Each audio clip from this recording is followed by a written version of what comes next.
Bonjour tout le monde. Hello, everyone.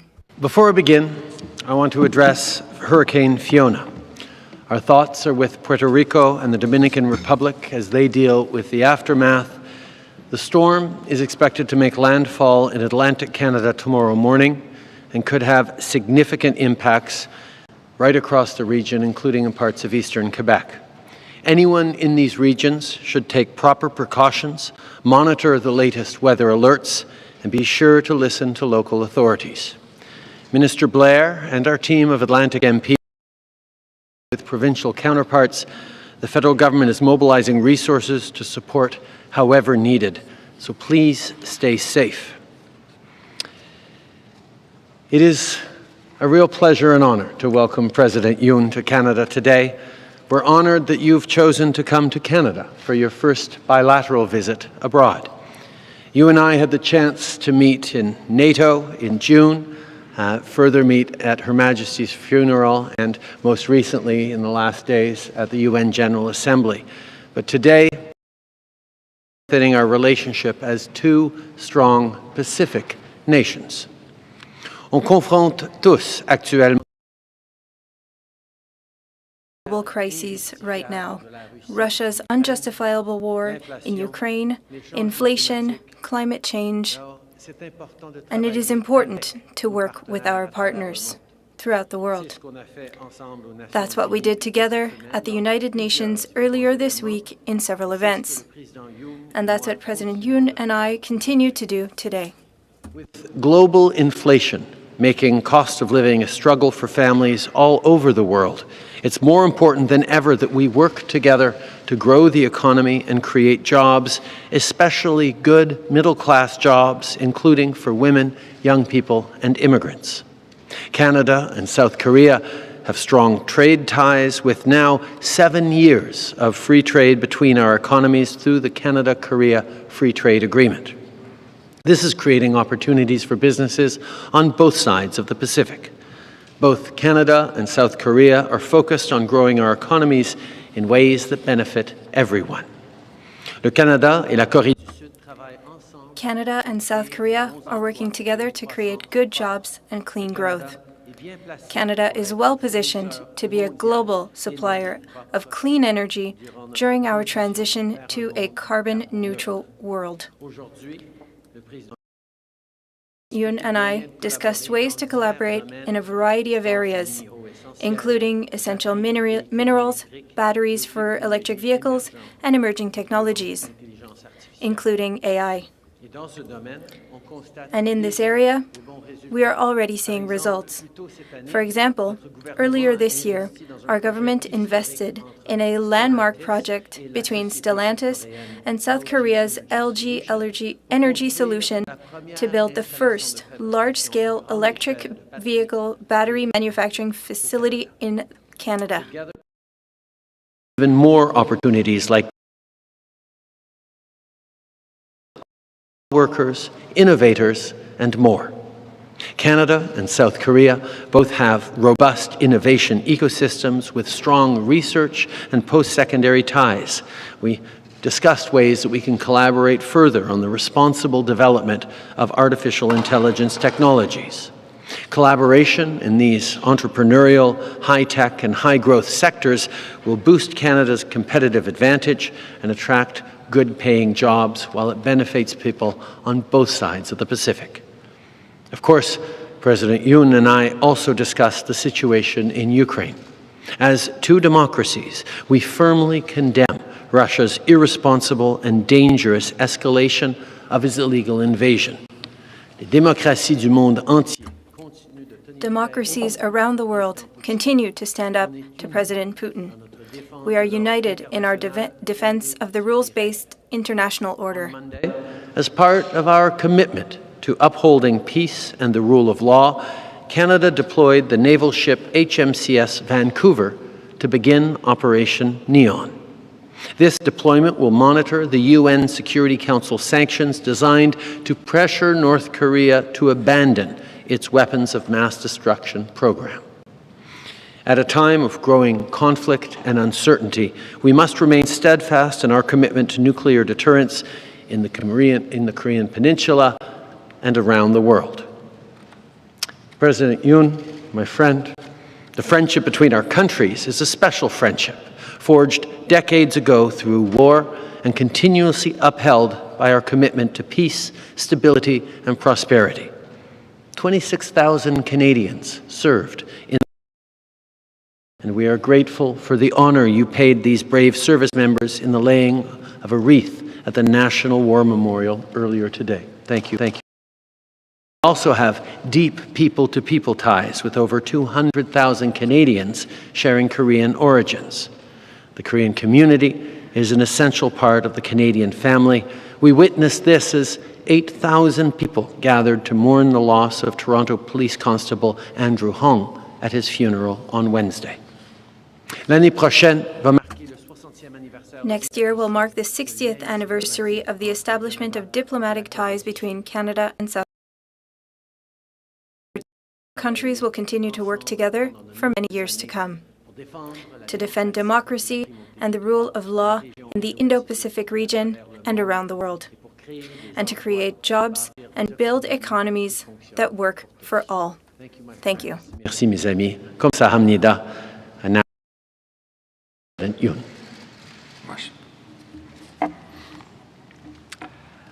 저와 우리 대표단 I would like to extend my sincere gratitude to Prime Minister Trudeau and people of Canada for the warm welcome extended to me and my delegation.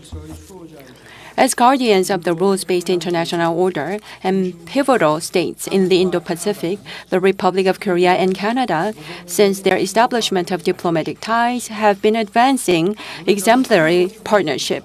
Today, Prime Minister Trudeau and I, ahead of the 60th anniversary next year, discussed an array of cooperative measures to take our bilateral relations to new heights. Today's summit was convened at a time when the pandemic, supply chain disruptions, climate change, and other complex challenges confront the global community, which in and of itself carries profound significance. Korea and Canada, building on the core values and achievements they share, committed to work closely together. Firstly, we agreed to bolster our bilateral economic security partnership. Canada, the global leader in the production of minerals, and Korea, a major semiconductor and battery maker, each play crucial roles in global supply chains. After the pandemic, to secure resilient supply chains, governments and businesses of our two nations will work together for the minerals resources sector to build a cooperative architecture. Moreover, to respond to the shocks resulting from the changing world order, proactively, our respective foreign affairs and industry authorities will mobilize their high-level consultation channels for close communication. Secondly, we concurred to build growth engines together. Canada, a global AI industry leader, and Korea, a digital innovation powerhouse, pledged to work in concert towards global digital transformation. Moreover, at a time when both our countries have declared our commitment to carbon neutrality and a transition to a decarbonized future by 2050, drawing on our respective strengths in the areas of clean hydrogen production and distribution, we agreed to build stronger synergy. To that end, a high-level joint commission between our respective ministries will be further revitalized. Thirdly, on the occasion of the 60th anniversary of our diplomatic relations, we will further promote people-to-people and cultural exchanges. Prime Minister Trudeau history of long-standing exchange and bond between our two peoples has laid a solid foundation for advancing our bilateral relationship. Based on this common understanding, to commemorate our 60th anniversary next year, we agreed to pursue a rich variety of cultural exchange events and designate 2024-2025 cultural exchanges between Korea and Canada. Lastly, for regional peace and prosperity, our two sides resolved to step up our strategic cooperation. 양국은 날로 고도화되는 On the DPRK's continuously evolving nuclear and missile threats, our two countries shared our assessments and committed to engage in close coordination toward denuclearization of North Korea. As our two countries work to formulate our own Indo-Pacific strategies, we concur to further scale up our communication and also cooperate closely in our response to climate change and other global issues. On the basis of our strong trust and confidence, I hope our two nations will accumulate the fruits of our Trudeau in Seoul next year. Thank you. Thank you. We'll now start the question period. We'll be taking 4 questions. First question.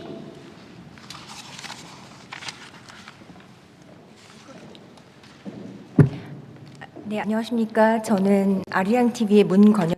My name is Moon Gon-young from Arirang TV. Arirang TV in Korea. I'm traveling with the president here.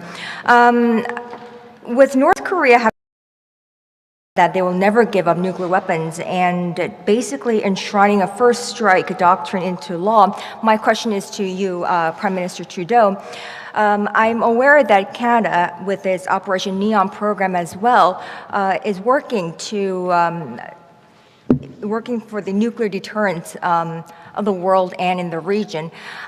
With tensions rising and with escalating tensions in Northeast Asia due to North Korea's ambitions regarding nuclear weapons, what is Canada willing to do to I suppose, persuade North Korea to give up their nuclear weapons, or do you even think that that is possible at this point?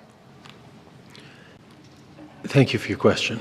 Canada has long been extremely concerned with North Korea's belligerence and threats of violence, including nuclear violence. We have long been part of a grouping of nations and allies that have stood very strongly against North Korea's threats, including, as you mentioned, military operations, and to ensure that the sanctions are being enforced in terms of putting pressure on North Korea. But we're seeing and we're living in a time where totalitarian North Korea, or Russia for that matter, are discovering democracies around the world are not simply going to stand by while they threaten while those regimes threaten the peace, stability, and prosperity that has come from so many decades of a rules-based order that was respected. We will continue to stand with our Republic of Korea friends. We will continue to stand with all actors in the region and continue to look for ways that Canada can continue to join in efforts that the only path forward for them is through peaceful de-escalation and constructive engagement with neighbors, with the region, and with the world. Next question.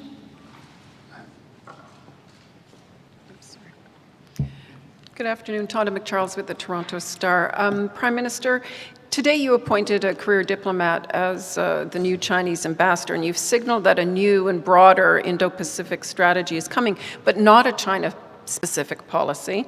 How do you think this is going to help improve Canada-China relations? And perhaps to the Korean president, has Canada left you out of their strategic thinking in this regard? Tonda, first of all, we have spoken at great length today about the fact that both of us are developing renewed Indo-Pacific strategies, and we've committed to continuing to work together closely because as friends, as partners, as countries and peoples who share so many of the same values and outlook for the region and for the world, it makes sense for us to be working together to ensure that as both of us, Northern Pacific nations, we're able to respond to all the ranges of challenges presented. Now, China is certainly a real challenging actor in the region. There are areas in which we're going to have to figure out how to work together, like on climate change. There are areas in which we're going to be directly competitive in many economic and trade issues. But there are areas in which we're going to need to continue to challenge China on human rights, on respect for the international rules-based order, and doing that with a nuanced approach that is looking out for the interests of Canadian citizens across our democracies.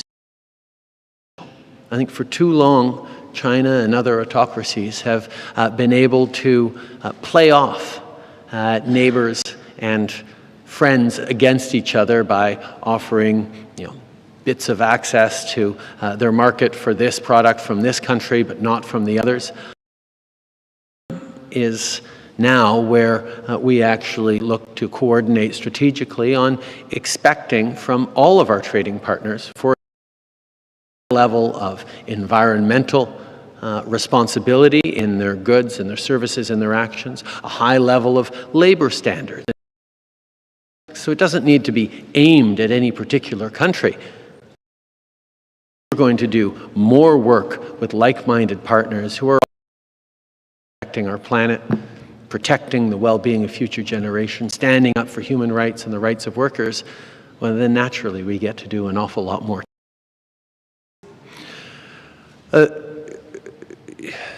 Ça fait It's many months and years, in fact, that we've been developing the Indo-Pacific, and it's not only Canada that is working on these. South Korea is also doing so, and we want to see how we coordinate and align our efforts because our concerns already align. We want to see more peace and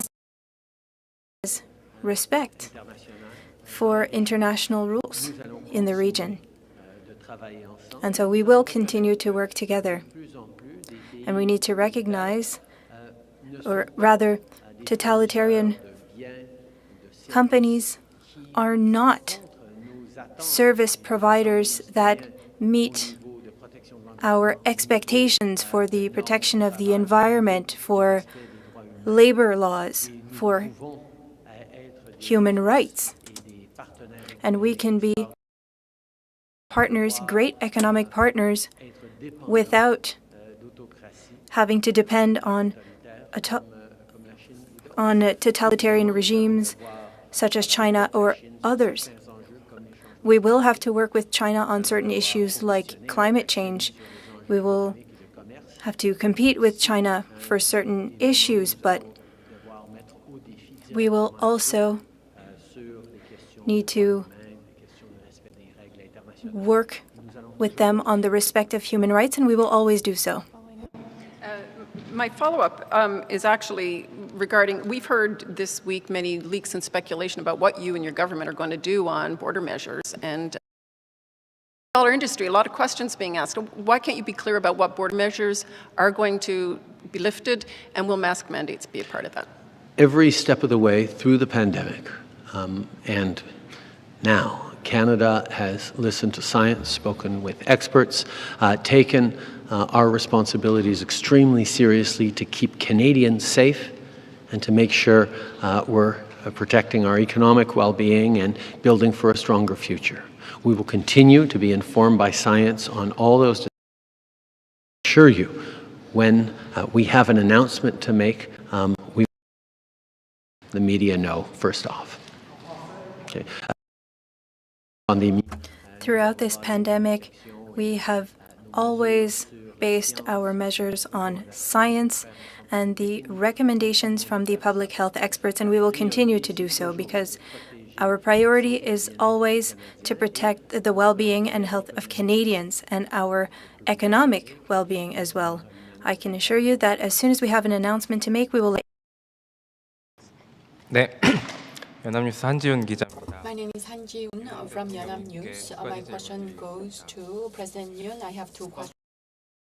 You've been on this journey for 5 nights and 6 days. You seem to be placing a lot of focus on Canada because I know that the Prime Minister Trudeau And I understand that you've produced more concrete outcomes during this second summit. During your meeting today, Korean companies are making investment in Canada, creating jobs. And regarding that matter, correspondingly concerning critical minerals, what is the type of cooperation that we can secure from Canada? Because I don't see. Please address this. And during the press statement, Prime Minister Trudeau said that there was a joint condemnation against Ukraine, and President Yoon, when you addressed the UN General Assembly, you talked about the unilateral force shouldn't be used to change the status quo, and you spoke against the weapons of mass destruction and nuclear weapons. So what was the context, and what was the reason that you did not specifically mention DPRK? Together with Prime Minister Trudeau, during the NATO summit and 2 days ago in New York, and this is actually my third meeting with Prime Minister Trudeau. Korea and Canada, between our two peoples, there is a strong trust and friendship, and we have a long history of exchanges between our two nations. And based on that, I see great potential for partnership and cooperation. And at the same time, freedom, democracy, human rights, and the universal norms and the rule of law are embraced by both our nations, and we are like-minded partners who share the same values for security partnership, and also in terms of leading-edge technology cooperation. Korea and Canada, probably more so than any other two nations, closer cooperation, I believe, is feasible. More than anything else, when it comes to the relations between Korea and Canada, what is most important is, in my opinion, is cultural cooperation that can deepen mutual understanding between our two nations and our two peoples. I understand that there are about 300,000 Korean Canadians living in Korea. And Canada, I understand, is a country where diverse cultures are embraced and vibrant, and diversity is fully embraced by the Canadian society. That is my understanding. And that is the reason that by bolstering cultural cooperation between our two countries, we can further deepen friendship between our two peoples, and at the same time, we can bolster economic and security partnership. Yesterday, I had a chance to visit the University of Toronto and had a chance to hear from the Korean AI-related companies together with the research institutes in Canada, and they had a cooperation agreement signing ceremony there. And I understand that leading Korean companies are either promising or have already executed their investment in Canada. That is how much potential there is. Korea is one of the world's strongest ICT powerhouses in terms of the usability or the user-friendliness of the IT devices, or the penetration of those IT devices in the country, especially given the huge amount of volume that we have already accumulated. At the same time, we are trying to promote the digital platform government.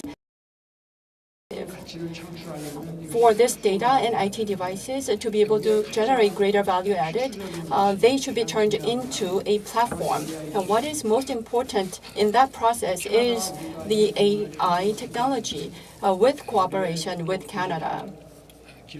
And at the same time, if we can better harness our technological know-how and data, and if we can combine that with the AI technology of Canada, I believe that we are well poised to generate great synergies. And that is the judgment on the part of the Korean companies as well. And at the same time, when it comes to batteries and cathode materials, for us to be able to stimulate those industries, we need stable supply chains. And as was mentioned by Mr. Prime Minister himself, the countries who do not share the same values with us, overly relying on them for the supply of those critical materials could cause some undermining of our values. Therefore, finding stable sources of critical materials, strategically speaking, is important for both our nations. Regarding the UN General Assembly address that I gave, you already know what I spoke about, so I don't believe that I need to go into the details here. Thank you. 안녕하세요. Bonjour. Alors, Monsieur le Premier ministre. For Mr. Prime Minister, I would like you to talk to us about Fiona. It is something that is a matter of concern. Answer. We are keeping a close eye on this. We are concerned with Storm Fiona.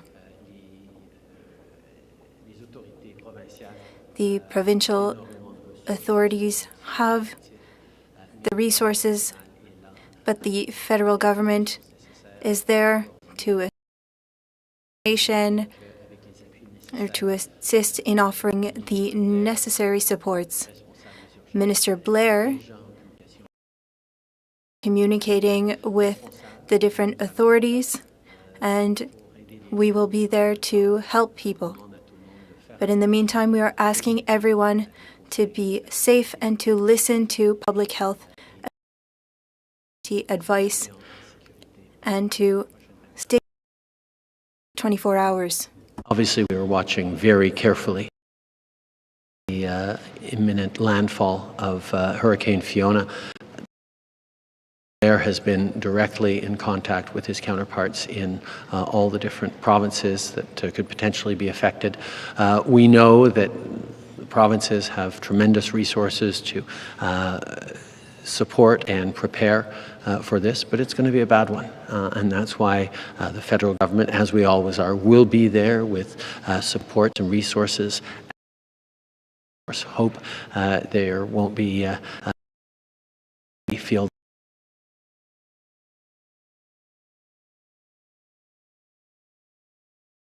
stay safe, to listen to the instructions by local authorities, and hang in there for the next 24 hours. Mr. Trudeau, can you also tell us about President Zelensky's request made at the United Nations? What does Canada think? Answer.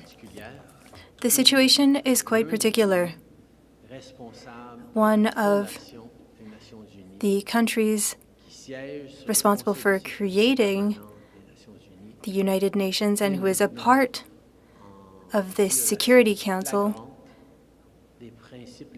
is violating the basic principles of the Charter and the values established by the United Nations. This is an unprecedented situation, and it will get worse.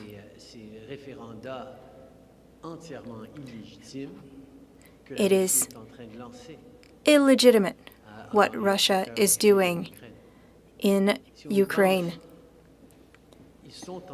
Think about it. They are preparing for the annexation of the occupied regions of Ukraine so that they can accuse Ukrainians of invading Russian territories when, in fact, they are defending their country. It is extremely concerning and unacceptable what Russia is doing. And with President Yoon and other leaders this week, we discussed how to be more firm and more present throughout the world in order to condemn what Russia is doing. If Russia is able to do this to well, there are a lot of small countries that would be afraid of what their large neighbors can do during a conflict. We need to show solidarity and protect international law, and that is exactly what we will do. We're in a rather unprecedented situation where one of the founding members of the United Nations, a member of the UN Security Council, permanent representative, is now in total violation of the UN Charter, of its values, of everything that the UN stands for. And that is something that the UN as an institution and all of us who are members of it need to take very seriously and think through how we can make sure that the peace and stability for which the UN was created is able to be maintained with the voices of all countries in the world standing up. The situation we're facing right now with these sham referenda going on in eastern and southern Ukraine right now is extraordinarily worrisome. Now running fake referendums in occupied territories so that they can declare annexation of those territories, and therefore that Ukrainians, while in fact they are fighting for their homeland, defending their own territory, could be accused by Russia of invading Russia as they take back their homes and villages.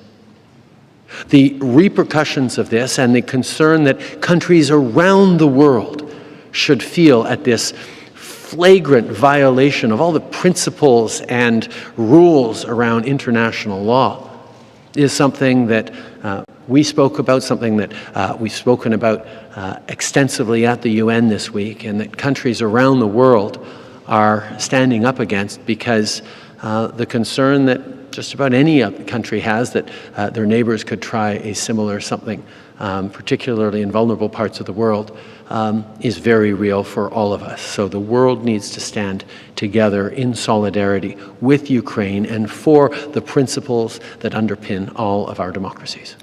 Thank you. This is what concludes the press conference. C'est ce qui m'a fait la conférence de presse d'aujourd'hui. Merci beaucoup tout le monde. Thank you, everyone.